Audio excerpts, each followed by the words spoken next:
What's going on, ladies and gentlemen? This is Andy Morales. Welcome to season 8, episode number 2 of Unraveled Influence. With me today is Andres Colon. How are you? I'm good. How are you doing? I'm good. I'm good. Just trying to get ready for the in-person open mic that myself and the Unraveled crew are trying to set up for in Bayonne, New Jersey. So we're just, trying to bring art to that part of New Jersey because it's kind of nothing. There's nothing like that there. So if I can bring it in there and to introduce people to certain elements of art that exist, and poetry is one of them, why not? Yeah, for sure. I've never been to Jersey. Oh, really? Okay. So I've only lived in New Jersey for 5 years, but I'm originally from Brooklyn, New York. And yeah, it's a very interesting transition. I'll say that because compared to the noise I've been used to, and then going to a less noisier and more quieter surrounding, it's still I'm still, even though it's been 5 years already, but still adjusting to myself, if that makes sense. Yeah, that's how I feel too because I was raised in Cincinnati and then my college is kind of in the middle of nowhere near Toledo, Ohio.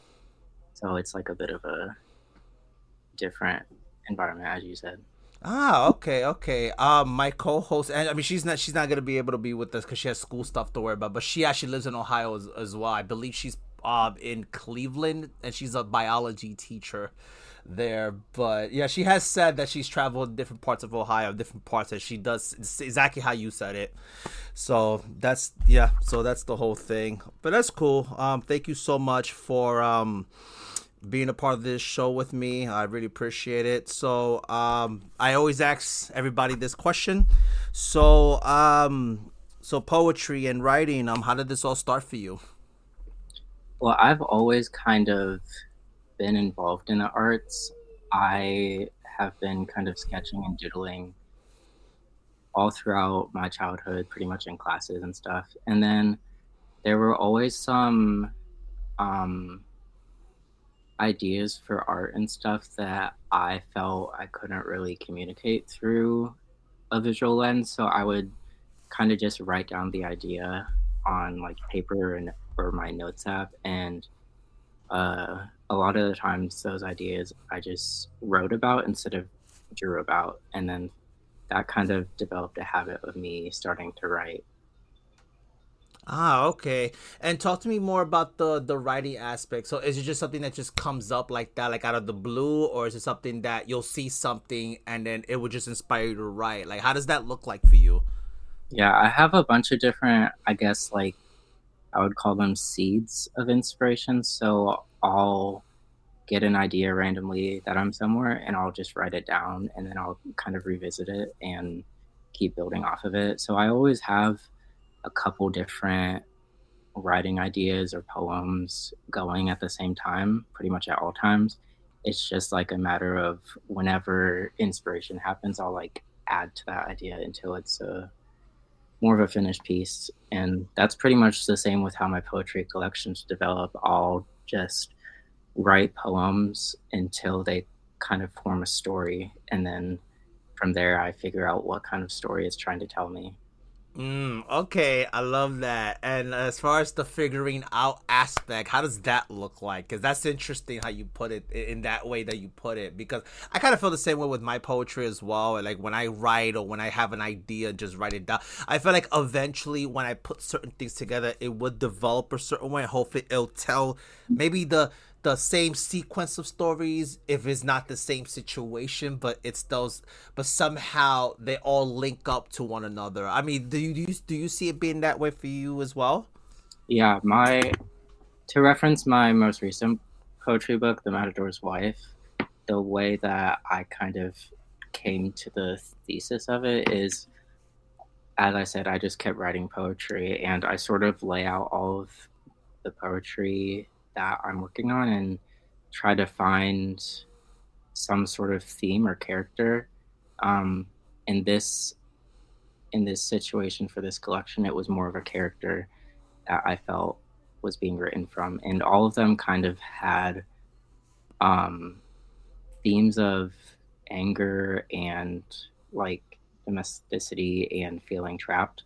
So I created the character of the Matador's wife, which is one big metaphor that I can explain further on. But that's pretty much the way it develops. I just lay out some of the poems that I've written within the past year or so, or whenever I feel like I've written enough poems for a collection. And then I find whatever theme is speaking to me, and then I'll kind of fill in the blanks from there if I need some more poems. Okay, that makes perfect sense. That makes perfect sense. So the Matador's wife, right? So did you come up with the graphics and all that other stuff of this book? Like, so talk to me about like that, and then talk to me about how'd you come up with the name, the Matador's wife? Why the Matador's wife? And did you come up with the whole graphics and everything, the sequence behind the whole cover? Yeah, I designed the cover myself, and I also did a series of like promotional photo shoots that I posted on social media, and I also designed the some of the advertisements for my publishing company because I'm a psychology student, but I have a just minor in graphic design. So I kind of like am also taking that graphic design and like to put it with my writing a lot. As for the concept of the Matador's wife and the character, um, it was another situation like I described before where it kind of just came together and I was just more so letting the story tell itself to me and like what I felt like I needed to um, finish the sequence with. And so for the Matador's wife, all of these poems were kind of very angry and but they came from a sort of repressed kind of anger because I was in a period of my life when I was writing where I was processing a lot of um, difficulties and traumas or whatever, but I didn't really have anyone to blame because life just tends to happen to you and there's not always someone to point a finger at. So I was writing from a place of very uh private and undirected anger, and that kind of formed itself into the character of this wife who has all of these grievances about her life, and but they're not things that she feels like she can vocalize to her spouse. um so that's how the character of the Matador's wife came about. As for the whole title, um the concept of a matador, that's something that I've kind of subconsciously been fascinated with in terms of like imagery and history because um I'm Hispanic and I have done like a bunch of research about Latin America and also Spain and Spain's colonization. And one fascination with Spanish culture to me was bullfighting. And I thought that the role of a matador, it's sort of like a performance more than a sport because the matador is kind of like flexing off his immortality in a sense, and it seemed more of like a spectacle to me. And that's something I found really fascinating is how we watch people kind of risk their lives, and that's entertainment for us. And I took that whole concept of watching somebody experience violence from like the sidelines or like the stadium and kind of mingled it into the poetry collection. And so, what it kind of means to me in relationship to the poetry collection is um, to be the Matador's wife, you would have to be like a spectator to your husband risking his life. And I think that kind of is telling of a lot of people in unhealthy relationships is they uh or at least in a specific unhealthy relationship that I think I was drawing inspiration from is that when we're with people that are pretty self-destructive or prone to violence, we're sort of watching them succumb to their own self-destruction and anger and also like the performance of it all, and we kind of have to watch from the sidelines. And that's what the Matador's wife is she's the spectator to her husband's self-destruction. And I think a lot of times when it comes to writing and protagonists, the protagonist is usually like either the one that's doing the saving or is doing the destroying. And I wanted to write from a perspective of someone who's watching the hero kind of destroy themselves and how that affects those around them. I didn't want to write from a straight up hero or a straight up villain because I think a lot of the times in our interpersonal lives, we can't really reduce ourselves to heroes and villains. We sometimes we're like a spectator to someone else, and that's what I wanted to write for the point of view of the Matador's wife is that kind of spectator. Wow. So I'm like flabbergasted right now with everything you just said because there's so many things that rambled in my head as you're saying that, and I'm like, holy crap. Wow. I gotta hold on. You gotta give me a second because wow, that just mind boggled me right now what you just said. So I'm gonna try my best to go piece by piece with the questions. Yeah, I hope Wow. I hope I explained it well enough. I kind of started from a off point, but yeah. No, it's okay. It's actually okay. I'm wow. It just it was just like, oh my goodness. Like it's one of those things like as you're speaking, I just have to just be quiet and listen kind of thing. So that is I love how you wow. So oh my god. I'm sorry. I wasn't expecting that to happen. I love that though. Because it's so organic, it's very authentic. So that's why I'm just like, wow. Okay. So the bull riding thing, that's very interesting. And I remember when I think about bull riding, I do think about Spain. Because I'm Hispanic myself too. I'm actually Puerto Rican, but I'll be honest with you, I don't know too much about my Puerto Rican culture. I just grew up in a surrounding where like, there was just we were supposed to just understand and that's it, and no one's really supposed to explain stuff to you, or I'm supposed to just told to shush and that's it kind of thing. So Yeah. I was never really taught to research or to learn those things. Rather, it was just like it is what it was. But you said something very interesting about the bull riding, right? You would talk about it's a performance versus a sport. Can you break those two things down to me? Why do you see it that way? More of a performance rather than it's a sport? Because that's very interesting that you said that. Yeah. Um, I think it kind of comes down to the role of the bullfighter because when we think of sports, we kind of think of athletes as more of chess pieces, I think, and we're more observing the game itself that's happening.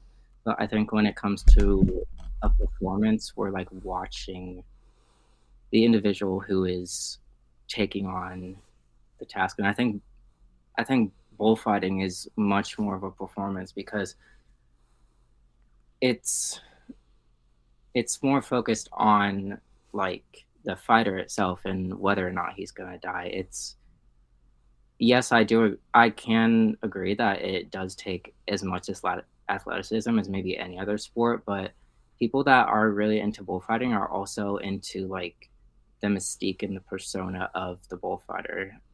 It's kind of a point of celebrity that the that a matador can reach, and um, it's interesting that you brought up Puerto Rico because I'm Puerto Rican as well, and there's a similar kind of activity in Puerto Rico that we do or kind of used to do. It's um, it's kind of an underground thing I think right now, but it's like chicken fighting, which Okay. isn't the same thing as Matador, but it's still kind of the spectacle of violence. You know, watching people fight, and um, but I think with bullfighting, it is it has its own kind of cultural and like aesthetic to it, which I think sports maybe may not have as much to my knowledge. Um, and I was really fascinated with how um, the Matador as a performer kind of may tackle that role, and also how his family would feel watching him become a spectacle and kind of continue to put himself at risk. Wow. What? Yo, I see. Like you can't see my face, but I'm like very blushy right now because it's like very intriguing everything you're saying. And then you talked about the hero, villain. I look at that as okay, he can't always be the hero, he can't always be the villain. So I figured maybe he's the between. So you're probably gonna laugh at me, but I'm a big wrestling fan. So there's the good guy, the bad guy. They go they face in the heel, and then there's the betweener where he's not good or bad, but he's like in the middle. So even though he does bad guy tactics, but people still cheer for him or vice versa. He people boo him, but yet he does good guy tendencies. So it's interesting. In your eyes, like how does that look like for you as far as when you were talking about the Matador's wife and all this other stuff? Like, so how does it look like for the Matador's perspective, and how do you think that could look like for the Matador's wife's perspective? Because I think I don't know. I'm just curious to see how those two work. Yeah. The Matador isn't a perspective that we actually get in the poetry collection. It's just a bunch of poems from the Matador's wife. Um, and it is more so of a metaphor than like a literal plot device. There's not like scenes of her going to a bullfight. A lot of the book kind of actually just takes place in their household, and she's kind of explaining or telling her experience of being a background character to her husband's kind of um, carelessness. But in terms of the roles that you were talking about, I think that a lot of times when people write poetry, especially me, um, I think there's a tendency to write it in a way that's most depressing, or if that's the right word. But I do think there's a thing with artists where we may subconsciously try to make things sadder than they are, or try to paint ourselves as um, the one that's being affected or the one that's being hurt. And I think a lot of the times um, situations can be a lot more complicated with that, especially in relationships and relationship dynamics, because yes, um, somebody can be very hurtful to you, but there's also still like some sense of agency in terms of where we stand. And I really wanted to explore. I wanted to explore what a story would look like if you stripped away the roles of a protagonist and hero. And I don't think neither the Matadors. or the Matador's wife are necessarily the heroes or the villains to each other. I just think they are a response to each other rather than like each other's opposites. Wow. Um, and similarly with the bull, like the relationship with the bull and the Matador. If you're viewing the sport, you see the bull as kind of the antagonist, like the villain that's about to kill the bullfighter. But behind the scenes, the bull is getting, instigated, and there's a lot of history of bullfighting, of the bulls being treated inhumanely and being purposely aggravated so that they can um, fight like the bullfighter. And I think that's a similar kind of relationship with um, the Matador's wife and um, the Matador. There's a line in one of the poems that says, I'll just read it because I have the book in front of me. She says, "When is it that I became the Matador to the bull? Must I make myself a wife? If this is a wife, I shall never have a wife." And so, in that specific portion, she's kind of expressing that she feels as if she has to become the Matador now to her own husband because she's evading his destruction and his anger and his bad qualities and characteristics in the same way that he evades the goal. So Wow. that's how I kind of see it. Okay, no, no, and wow, wow, okay, wow, I think you said it so perfectly too, right? Now, if I put that, let's say, if I put myself in that perspective, right, it's like, I'll put it this way. So some people like the idea of being a wife, right? But Hmm. then there's the responsibility that the wife has to live up to, right? But then there's the responsibility that the husband, or in this case, the matador, has to live up to. So even though there's his home responsibility, but then there's also his work responsibility or his performance responsibility. So there's this responsibility we have to live up to. And I think about, like, this is like, let's say if we put ourselves in that perspective of, okay, this is the imagery that I have to portray.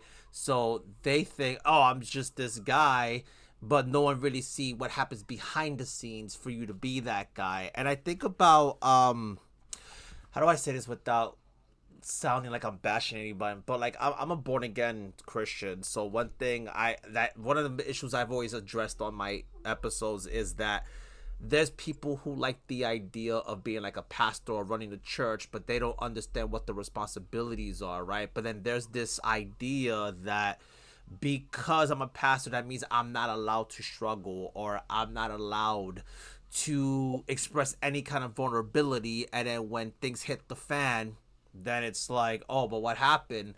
And my whole point was, well, you're relying on the man, not the source of where the person gets the message from, if that makes sense. And I think in that same way, it also speaks for itself in the matador, the matador's wife, because we like the idea of, let's say, being married, but there's a responsibility we have to live up to. But then there's a responsibility that sometimes we're not aware of, because one thing neglects the other, and you draw more attention to the other thing, and sometimes the priorities are not where they should be. And I think in that same way, where you said, if this is what it is to be a wife, then I don't want it. It's true. Like, I think that's what happens sometimes, because people don't realize that certain things, whether, whatever walk of life it is, I feel like we think, pretty much, they don't understand that sometimes the grass will never be green on the other side. And then when they see what they had to do to make the grass green, they don't realize, well, there's a process that you have to kind of go through. There's certain seasons in life you have to kind of go through. And I think about, like, like a garden. So certain seeds, certain plants, certain crops are only for that particular season, right? Because once the wintertime comes, right, you're not gonna plant watermelons and strawberries, they just won't produce fruit very well, in opposed to when it's during the spring or summertime or the fall, whatever the case is. You'll produce more better fruit that way. So I think in that same way, I think the process of waiting and watering and planting, it's a hard work thing. So um Yeah, I yeah, go ahead. I get what you're saying, and that's something that is another common theme is the dependency on roles and what we what and how we see ourselves outside of those roles. Partway through, this is I guess a spoiler, but I think it's kind of implied somewhere in the beginning. The Matador ends up um, leaving the Matador's wife without word, and so throughout the entire first half of the book, um, she is trying to kind of salvage this thing that's sacred to her, which is her marriage, and she's trying to save her husband from his own destruction. And no matter her efforts, he still leaves, and she's kind of just left to herself. And that makes her wonder, like, what am I outside of the role of this kind of dependency that I built up on this other person? And she sort of questions her her own role as the wife that she agreed to be. And um, I think, in a sense, that the I guess that's the end of my thought. But she watches her husband become so obsessed with his role, which is the Matador, and because he's so obsessed with his role of entertaining people and risking his life, his wife, the main character, is trying to save him from it, and that makes her question her own role as a wife. And so the idea of roles is something that affects pretty much all of the characters, and I agree with you on that sentiment. Wow. No, I love that too, because it's like, yeah, like they get divorced, they leave each other, and then it's like there's the left, oh, like what did I do so wrong? Like what could I have done better if I had maybe been more support? There's these questions that come up, right? And I love that you said that, because it leads to my next question. So on page 21 of your book, I'm going to assume this is like it enters into the next chapter or thought, and you quoted Genesis 131. It says, but once it was very good. Can you talk to me about that? Because I think that's what I was thinking about too while you said that, because at one point it was good, but now it got to the point where now it's not good anymore. And now once the situation takes place and things hit the fan, now it's more like, damn, but it was good at one point, so why not now? What happened? Where did it get lost? So I wanted to ask you about that, because I thought that was pretty interesting how it transitions. Now explain yeah, so you might explain that to me. I'm sorry. Yeah. So there's different, I guess, sections in the book, um, and they're all divided by verses. And I chose verses from the Bible because the not for I know you said you're a Christian, but the book itself isn't directly like a Christian view. It's more of I wanted to take Bible verses because um, a lot of the book is about like devotion to somebody, and I think that religion is something that's also very dependent on devotion. And throughout the poetry book, she also kind of questions God as well, because since she's in this kind of traditional roles of marriage with the husband and the wife, she's also like questioning traditional like perspectives on theology and all that. So that's where the Bible verses come from. But as far as the specific one you were talking about, that is um, the divider where the poems after it, she's kind of reflecting on their life before, as you said, before things hit the fan. And she's trying to convince herself that there's something to salvage. And that's, I think, something that we all go through with when we hit a certain dead end in our relationships. We kind of try to project the future based on past behavior, which is not always an indicator of a person's character because, people change as we are with them. No, that makes sense, and it's true what you said. Like even in my life, I feel like yeah, like I mean, nothing is always sunshining rainbows and stuff like that. I definitely agree because yeah, I'm a born again Christian, but I could admit, yeah, I struggle with a lot in my life too. I get to a point where I do question God sometimes. I'm like, okay, Lord, this happened. My dad passed away. My uncle passed away. Then I had a friend that died in a car crash and all this other stuff. And I'm just like, okay, like what, what the hell, Lord? Like, what's going on? I know you said we're gonna have trials and tribulations, but this is just kind of ridiculous now. Like, what's going on? Everything is going downhill. Like, what's really going on? So I think that's a normal reaction, especially like in this case where the relationship ended and she was trying to salvage what she tried to salvage and it didn't work. Yeah, and I think that's normal that any person in any walk of life where they could question whether it's God or the universe or everybody has different views of that, but it's normal to question because I feel like if we didn't question I don't think it would be normal if that makes sense. But yeah, that's just my opinion with that. I think that I love how you broke that down for sure. Yeah, uh and yeah, go ahead.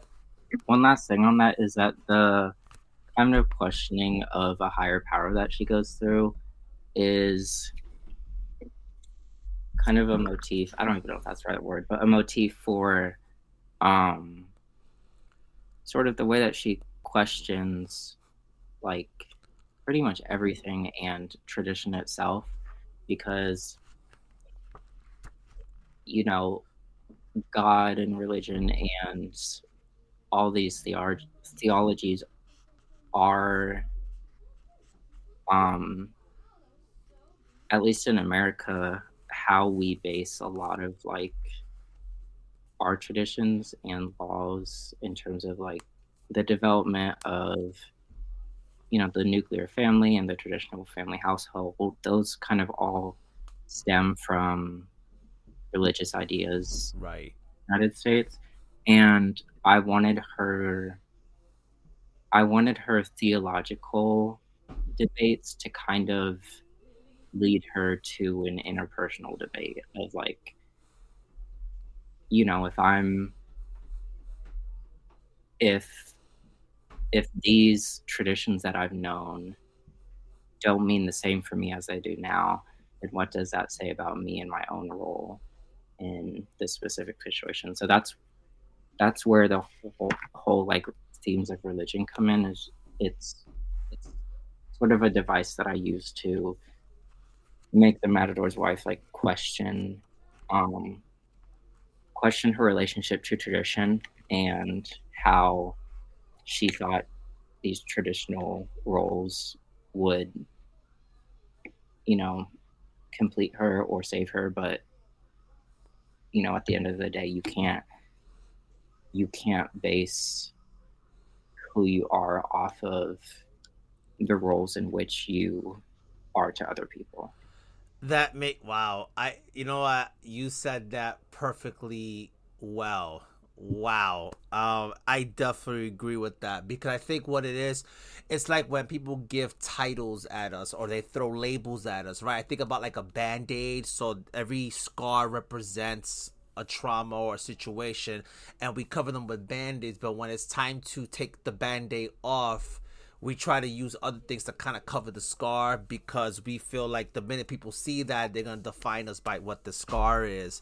And every scar has a story, right? Whether it's a bird mark or you cut yourself, you scrape your knees, or whatever the case is. But just the fact that it reminds you of that, I think what it comes down to is they you were afraid that if we expose ourselves too much, then we're gonna get defined by what we exposed ourselves with, if that makes sense. So I wanted to ask you to read a piece and give the audience an example or preview of what to expect in the Matador's wife. Yeah, for sure. Am I able to have a second to pick one, or It doesn't matter, whatever you want. because I don't know like how much you can edit or but um I can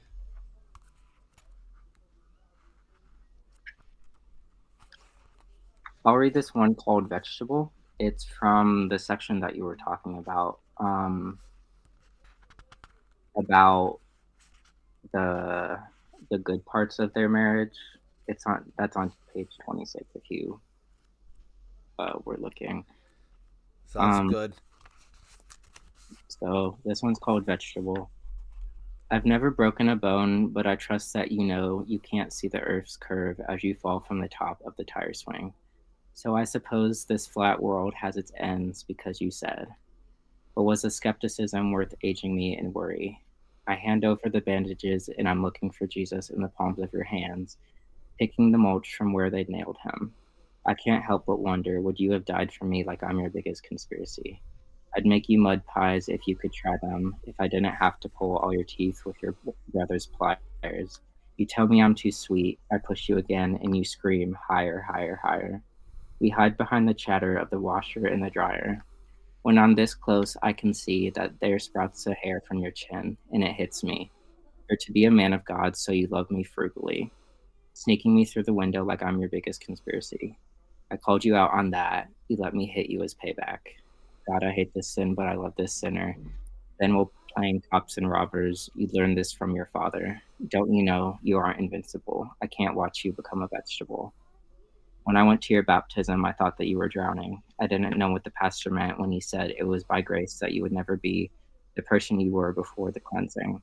But that's when I knew this flat world had its endings, as you said to me, because I would have forsaken all of God's creation if it meant I'd get your formal self. You're wretched, you're evil, you're rotten bastard self. Wow.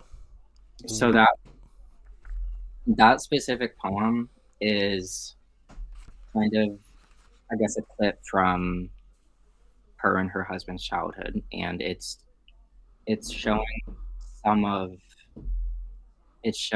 of his early patterns of self-destruction, and like more of the childhood senses of maybe like not being careful when you're playing and like cutting your hand and all that. But she's seeing these signs of him having a bit of a uh, not antagonistic, because I said he's not a villain, but a bit of a rebellious or self-destructive nature to him.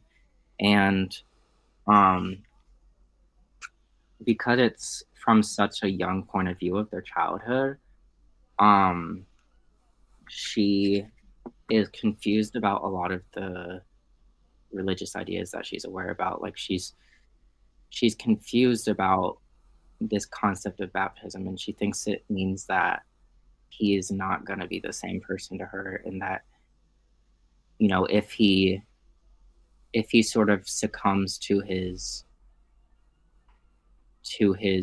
relationship with God, he won't be interested in her as much because he'll be faithful to something else. And I think that I think that big abstract ideas in terms of like religion or theology in general are a little complex for what I believe. Well, I grew up religious, and a lot of what you learn in um at least the Bible Sunday schools I was in are pretty abstract concepts. And looking back, I think maybe that's something that's a little too big of an idea for a child to grasp.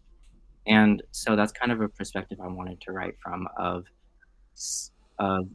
someone so small trying to comprehend such big ideas and also comprehend like the love she has for this man and like the defiance of that. Wow. Okay, so you're kind of ministering to my heart right now because what you said, I it actually resonates with me because I'm the youngest of three kids, and for most of my childhood I was sheltered pretty much. So, and I did go, I mean, even though I'm a born again Christian, but I did grow up Catholic and stuff like that. So everything you said, like Sunday school, is exactly what it is. Because, like you said, how could something so complex? How can a child understand something like that? Especially if you're still trying to grow up in the world, trying to develop your own way. Yeah, I'm still depending on my parents, but yeah, I'm still trying to supposedly depend on God to help me be who I'm called to be. So it's interesting, and I think I always wonder in life, why is life like that, where there's this expectancy where, oh, like you're supposed to just understand because I tell you when that's it. And my whole thing is, yeah, but I'm more of a visual guy, so you have to show me how something looks like. Like if you tell me, hey, you need to learn how to save money, okay, but how does saving money for you look like? I mean, I'm not saying that I'm gonna do it exactly the way you did it, but if I know more than one way to do something, at least I look at it as I have options to pick or to try to navigate which option is the easiest for me, where I'm not overcomplicating myself. And it leads to this other thought that I had in my mind. I'm trying to catch up with everything you said, and I know you talked about the war within ourselves. It's true because even within ourselves, I know with me in the past, I used to struggle a lot with like identity, as far as like, okay, like who am I as a person? Am I this nice guy? Am I really this asshole? Am I really like whoever, whatever they're pointing fingers, oh, you're this, you're that, am I really what people are saying about me? And then I would look at myself in this imaginary mirror of reflection of myself, where I'm thinking, and I start questioning myself in that way too. And the self-destruction thing is really what that really caught my eye too, because I think I would like to assume the reason why he struggles with his identity, the Matador, is because of the roles he has to play. But then, because I always believe in, okay, there's you, and then there's the other roles, right? Like in my case, I'm an operations manager, but I'm also a husband. I'm also a father. I'm also a brother. I'm also a cousin. I'm Yeah, also an uncle.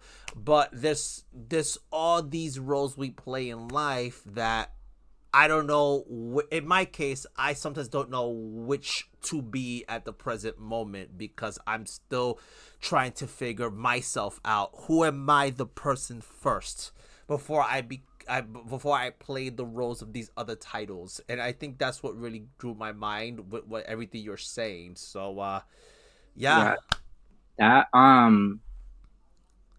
that kind of idea you're talking about is um pretty much the inspiration for the poem. I'm as I said, a psychology student, and one thing that fascinated me when I was writing it is, um, it's called the stages of moral development. So, um, I think it's by some guy named Kohlberg or something, but that doesn't really matter.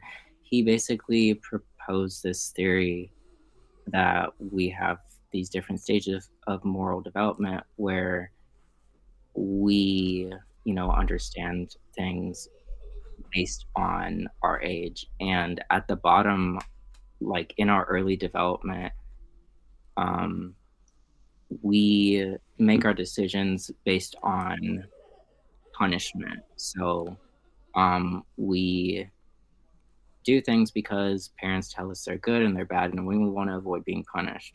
And then when we get to teenagers or like preteen, we are more self interested.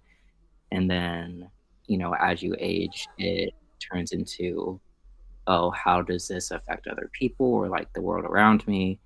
And so, um, the specific stage that I'm talking about in the poem, where we make decisions based on, what parents expect of us, or like we base them based on whether we're going to get punished or not. That's called the pre-conventional phase, and that's why I said I think that some moral or theological ideas are oftentimes too complex for young children, is because they're not agreeing to these things because they understand them. They're agreeing or digesting them from the lens of, okay, this is what someone's telling me, and that's like, this is how you think, you know? So that's another aspect of roles, is we take in information differently based on our age, and that's what that poem's kind of. No, and I love that. I love how you broke everything down like that. So I know you mentioned a few times about the psychology major and stuff like that. I wanted to ask you, what was it about psychology that made you decide, hey, I want to do this? Like, is it just trying to understand how the mind works, just because? Like, explain that to me, because that's pretty. I think that's pretty interesting with what you're saying. And then of course you have the graphic designing as the minor, but I find those two things somehow, some way, they somehow correlate with each other because they still Yeah, deal with the mind in that way. So I'm just curious to know how that looks like for you. yeah. My, like, revenue, if you wanna call it that, is a bit of a mixed bag. Um, so when I was choosing my college major, I already had experience in art and writing, and so I I already have a book published. I thought that if I don't need a college degree to get a book published, then why would I major in it? So I tried to pursue stuff that I thought would benefit my other hobbies and talents. So I wanted to take graphic design as a minor to, further my art skills and be able to create like graphics and visuals for the books and other writing and projects that I make. And then psychology, um, that sort of study I thought would benefit my writing a lot, because part of writing characters is understanding how they work. And so it's a bit of, I chose psychology um out of wanting to heighten my other kind of skills, but I do genuinely have an interest in like the psych field. And I think at some point when because writing and art to me, it's like it's a bit of an emotional release. So it's not something that I can just do if somebody tells me to.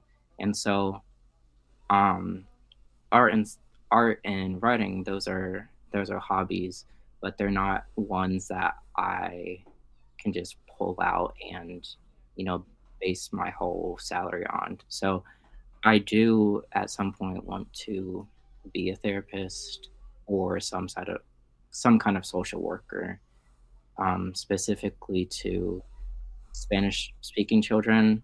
Um, I'm also taking a lot of Spanish classes, and that's another whole mission thing of like um, being a therapist for specifically the Hispanic community and Spanish speakers. But yeah, psych is something that is both an interest of mine, but also something that I think affects my writing and my art. Wow. And you know what? Wow. Not so much respect for you for that. Wow. Wow. Just give me a minute because I'm like, wow. Whew. Everything you said was just very touching. That's why I'm just like, wow. Especially in Hispanic culture, it's hard to. I don't want to say it's hard to achieve, but like it's hard to sometimes go the distance to get those things, if that makes sense, because there's so many barriers. And so much respect for you for that, because this is kind of why I did, like, that's why I created this platform, Unraveled Influence, because I always say this in all of my episodes where everybody has a story to tell, It's always celebrities that tell stories, but my whole thing is okay. We have stories too. Yeah, we're not famous, but I don't care if we're famous or not. Everyone has a story to tell, and there's conversations that need to be had. And Yeah. especially coming from one Hispanic to another, everything you're saying, I get it, because again, I'm the youngest of three. My brother and my sister, they're like 5 to 6 years different, so I didn't really have much of a relationship with them like that. And my dad was the 1950s Puerto Rican, and my mom was the submissive wife. So like when I was everything you're saying too, I thought about it in that perspective, because I would say, like, if my father was the Matador, I would think he was like the stubborn type. Like, he's so focused on being the man of the house, providing for the family, but he's not present in what's in front of him, right? And then my mom's the submissive. Oh, whatever he says, I gotta do it, because it's one of those. She's playing the role as the mother, but she's also playing the role as the wife to Hmm. her husband, because she has to provide in her own way, where she's behind the kitchen, she's submissive to her husband, but she's making her kids are good, and she's making sure that everything is set. And then okay, now there's mommy duties, there's husband duties, and then there's my alone time, which at least for me, I've never got to see them be alone or her being alone, other than like my father's doing his thing and my mom's doing her thing. But Yeah. as far as the communication aspect of it, like, I've never really seen them communicate. If they did, they never did it in front of us. So it was just one of those, like, everything you're saying, I'm relating to my life with your book, because even me being a father and a husband, I feel like sometimes I can be like that, where I'm so focused on the platform and work and making sure I'm doing all I can to make sure the family's safe.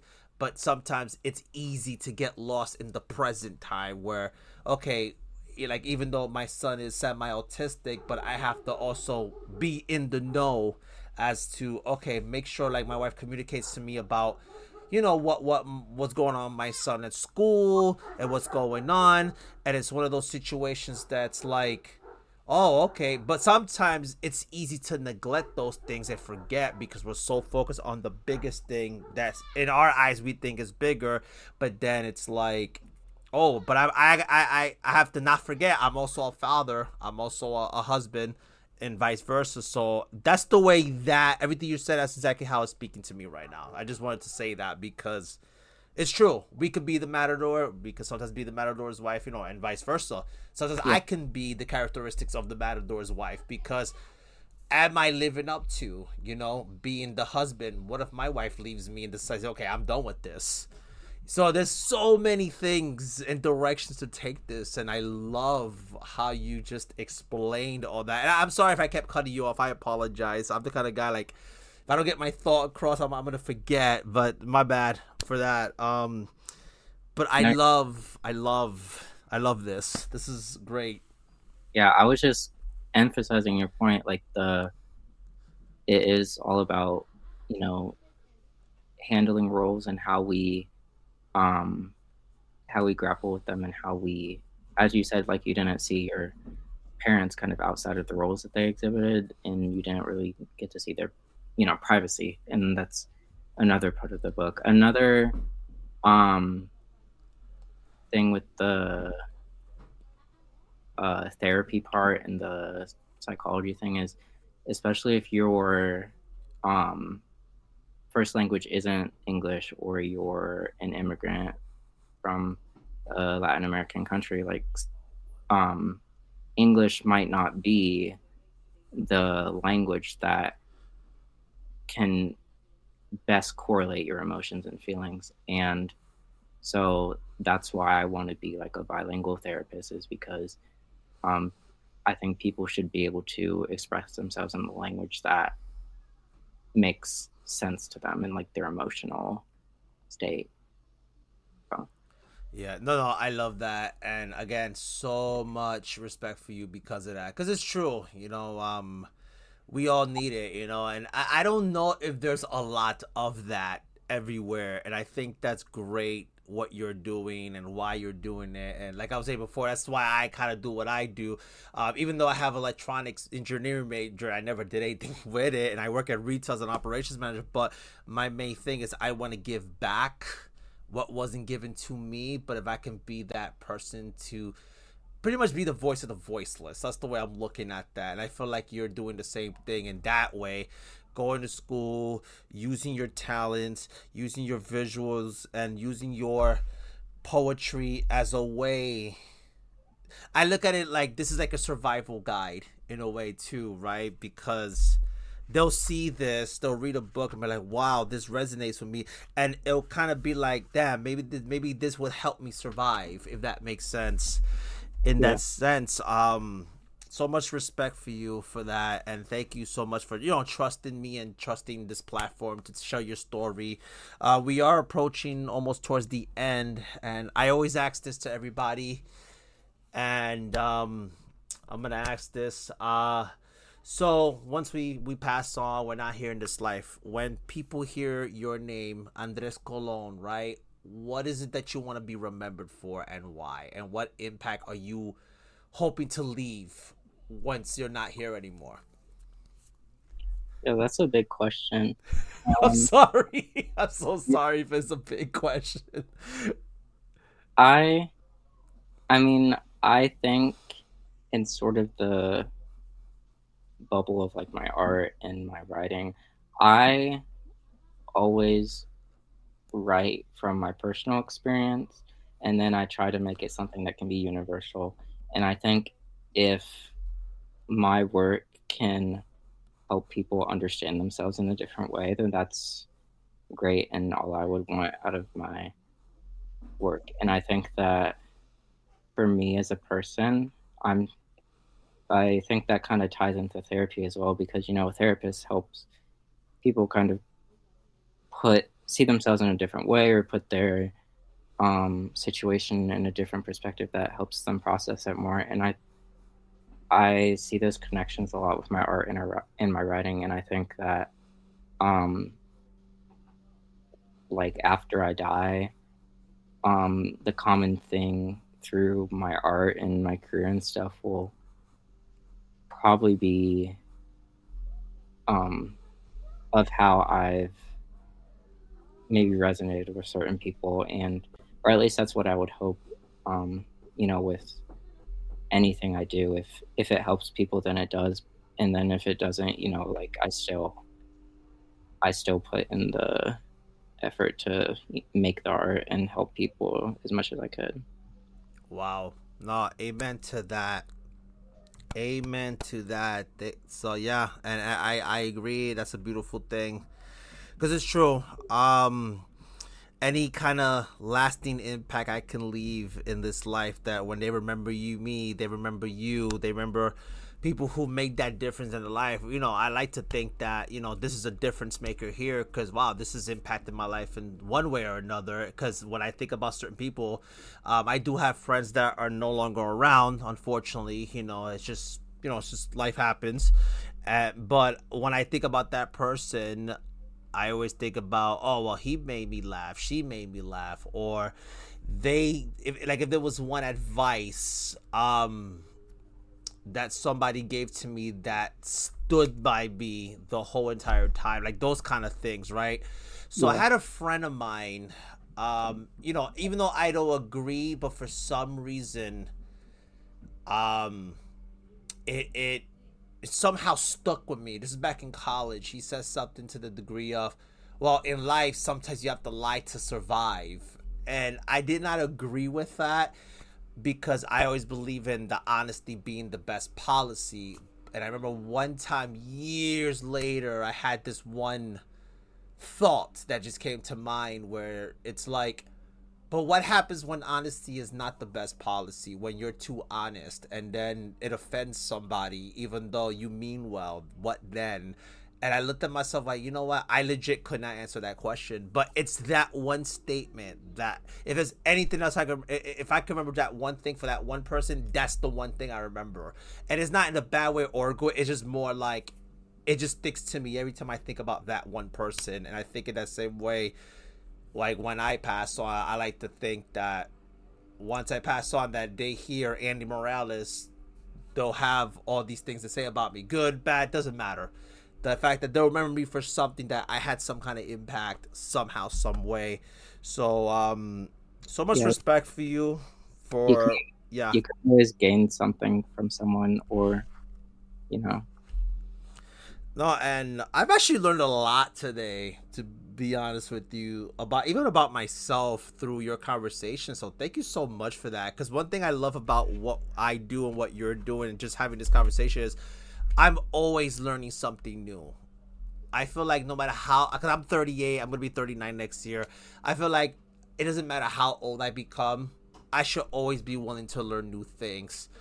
Like there's always this perspective of, oh well, I'm older, I know more. No, because I know people younger than me that know a little bit more about life in certain areas than I do, yeah, and they teach me some things. So so that's why I never look in that perspective like, oh well, I know more than you because I'm more experienced than you. I'm like, no, but you know, there's certain things that's not always the case. So yeah. I, Even children, like, they think in a much more innocent way. So just because someone is really young, maybe you can gain something from learning to be a little more innocent as a person. So I feel that for sure. yeah, because me being a father, and I think this is what it is with, especially the older generation. One thing, from my understanding, they don't reflect a lot, if that makes sense. With me, I'm a very reflective person. Like if I know I messed up, hey, look, I messed up, because I saw how stubborn and how strict and how I don't know what the word I'm looking for, but like there was like a way my dad had about him that he just refuses to, that he was too proud to admit that he was wrong. Like Yeah, if he probably did it in private, I just don't know, but this is how he was. And I always taught myself that I don't want to be like that. I want to be willing to listen and not be dismissive about things in life, because you could learn something about that. And I feel like me being a father now, and my son's only 4, but I've learned so much about myself being a father and a husband that I've ever learned in my entire life. And I think that's the beauty of it. When you learn in different shapes and forms of life, you learn so much about yourself in that same way. And I feel like I learned a lot about myself today. So thank you so much for just having this conversation with me. So much respect for you for what you do. For everyone that's listening, thank you for listening to this episode. Check out Andres's book, The Matador's Wife, which is by Quillkeepers Press.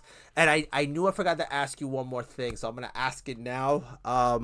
How did you find out about Quillkeepers Press? That's what I wanted to ask you earlier, but I was so caught up with everything you said. I was like, oh man, like that was more important. But I have to give a plug to Stephanie Lamb, because she's actually one of my best friends as well. How did this come about? yeah. Stephanie is amazing.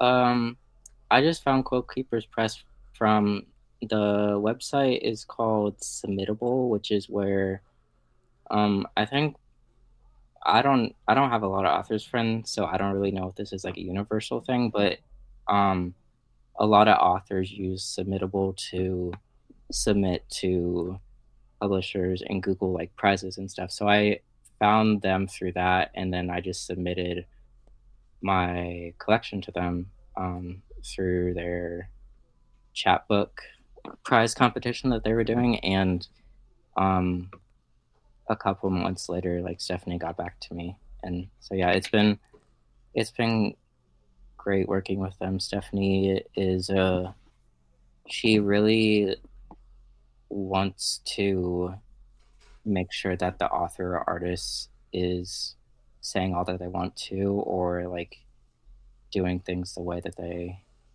prefer. Like I've never felt that since publishing with her that we've published my book and then she's gone on with her life or gone to the next project. Like she still checks in with me and like the book itself, and will um inquire about other stuff that I'm working on, or like some of the some of the things that maybe she discovered when rereading the book. So she's a great collaborator. No, I definitely agree. I've known her since I okay, so I've known her since 2018, but I didn't start interacting with her more until 2022, 20 like 2021, 2022, but more like this year we become a lot closer and closer.